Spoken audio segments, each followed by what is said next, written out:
మరి ఈరోజు రైతులు నానా ఇబ్బందులు పడుతూ వారికి టైంకు యూరియా అందక షాపుల్లో పంటి లైన్లో నిలబడి యూరియా అందక నానా ఇబ్బందులు పడుతున్నారు. దీన్ని కేంద్రం గ్రహించాలి.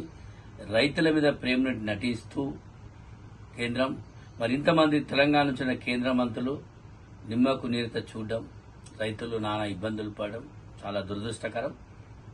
ఎందుకంటే తెలంగాణలో 1,32,00,000 లక్షల ఎకరాల కల్టివేట్ ల్యాండ్ మనకు ఉంది.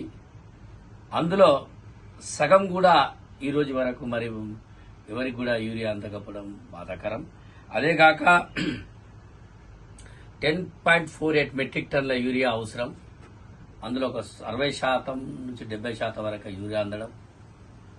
అది కూడా అయ్యాల యూరియా అనేది ఇంత డిమాండ్ కావడానికి ముఖ్య కారణం అనేది తెలంగాణలో కొంతమంది ఎమ్మెల్యేలు రాబోయే రోజుల్లో యూరియా ఇబ్బందులు వస్తాయి, యూరియా చాలా కష్టం దొరకడం అనే ప్రచారం జరగడం వల్ల పెద్ద కారు రైతులందరూ యూరియాని తెచ్చుకొని వారు మరి దాచుకోవడం జరిగింది.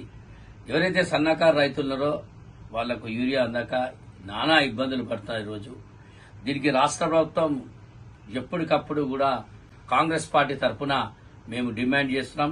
కేంద్రం మీద తక్షణమే గిరిగ రైతులకు యూరియా అందియకపోతే కేంద్రమే పై ముట్టడిచ్చి కేంద్రంపై దాడి చేసి కేంద్రంపై ఆందోళన చేస్తామని మేము తీవ్రంగా హెచ్చరిస్తున్నాం.